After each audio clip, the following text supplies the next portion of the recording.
suffering in this.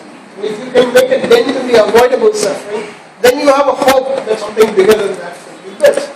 And each of us is a kind of partner in this journey of trying to eliminate avoidable suffering. JP and I have been talking about this for 15 years now, in one thing or the other. Each of the things that we do, whether it's electoral reform, judicial reform, or actual problems in individual states and neighborhoods, it has to focus on this one thing. That out of a sense of human decency, out of a sense of caring about other people, out of a sense of responsibility to the future and unborn generations, we can always use up the resources of the next generation. It's the easiest thing in democracy. The easiest thing in democracy is to cheat other people. You can use up the resources of the next generation. There is nobody to protest. That generation is not even born. Well, how are they going to protest against you? Therefore, the hardest thing in any society, in any life really, is to discipline yourself. To do the things that you can get, to not do the things that you can get away with, and to do the things that require responsibility to the future. In many ways, I see that is what we are doing. We're trying to build a society in which it is inspiring to be responsible about what we want to create together. One of the things that happens again and again and again on the street, people are inspired by us. They will argue with you on issues. They will tell you that they don't believe some of the things that you are telling them. But make no mistake about one thing. They are inspired by us. They have not met people like you. They have not met people who do not have to do this, but still do it. They have not met people who actually think beyond themselves and give time to public problem solving and to solve problems in other people's lives. And in some ways, this is a rallying force. In some ways, when people like JP or even in India against corruption, when we call it a second freedom movement, we really mean that. Many of the things in this country are not properly understood. It is the individual ability to be all that they can be without being constrained by a state. You still have a licensed government. Ministry of Finance will write to every public sector bank saying, don't give loans at certain rates. Every insurance company in this country is getting letters from Ministry of Finance saying, fix all your rates in a uniform way so that there is no competition among you. Right? In theory, there is a competition commission. In theory, there is a monopolistic, MRTP Act and all of those kinds of things. In practice, we still run a very controlled society. And if there is one thing that the politicians are afraid of, they're afraid of the genuine freedoms of the people. They're actually, the other day I was talking to one of the ward operators and saying, why did you guys not set up these ward committees immediately after BBMP was formed?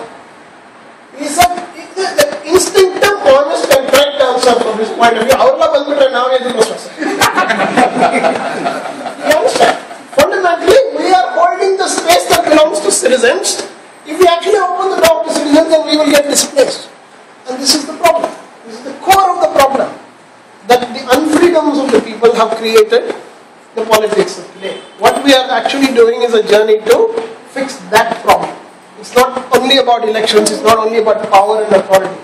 In fact, the sad thing in our politics is that it has disempowered the very people who hold power. I have no shortage of MLAs who would call me and say, this such and such department is not listening to me, can you make a phone call and talk to their managing director or something like that. It's very sad that we built an ecosystem in which in theory you have power, but in practice you have no influence. It is because the politics doesn't really respect individual opinion, it doesn't really respect individual thinking.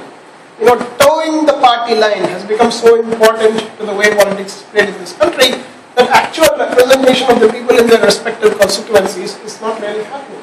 If you genuinely represent your people, you'll be kicked out of your party. And this is why you need a new culture of politics. One that says it's all right to debate things publicly. It's all right to even disagree on various things. And these should not become reasons why people come apart.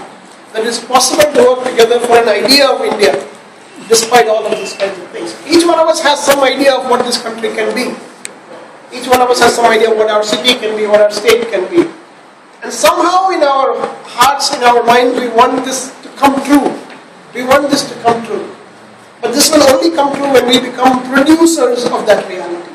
It's not going to come true because we think somebody else has to produce it for us. In fact, the minute we decide to become producers of this reality, you'll find that many more people will join in the same enterprise of becoming co-producers of the reality with you. Every single one of you is in this room, and I am in this room by this exact same process. Because I see other people doing good things, I say, well, why can't I be a part of it? And because you do these good things, other people are going to come okay, why can't I be a part of it? Your primary responsibility today, all our primary responsibility today, is to increase the number of problem-solving people, to increase the number of people who say to themselves, I'm going to change this. By my own effort, by my own intervention, by my own insistence that we can build a better society together, I'm going to change this. And in some ways, I always say to people, one of the most gratifying things from doing all this work is the company of the people that you get to keep. I've been extraordinarily fortunate in the last 10, 15 years of my life. I've done many, many things in public life. But the most rewarding thing to me is not merely that some of those things have succeeded, that the company of extraordinary people and their commitment to public life, their commitment to the welfare of this country, their commitment to making good things happen in different places. Most people will tell you after 10 or 15 years of doing this, this is the thing that has made their life memorable. This is the thing that has made their life, worth living. That for each one of us, I think this will be true. That at the end of our lives, we'll be able to turn back and say, the way we lived our lives was an inspiration not just to ourselves, that we had so much opportunity to be inspired by so many other people who brought such feeling and passion and welfare orientation to the development of this country. And that is a phenomenal thing. No amount of success in your private life, no amount of success in your professional life can ever replace that one feeling that says that this is a society that we are trying to build together. This is not just a successful product, it's not just an outcome. And for each one of us, that has to be the goal. And if today people are looking at us saying, we are the harbingers of this change, you are the front runners of this change here in Bangalore, maybe in a few constituencies here in Bangalore, it's because of that opportunity. That if we do this correctly, we will actually end up with the kind of country that we should have had 50 years ago, 60 years ago. That is an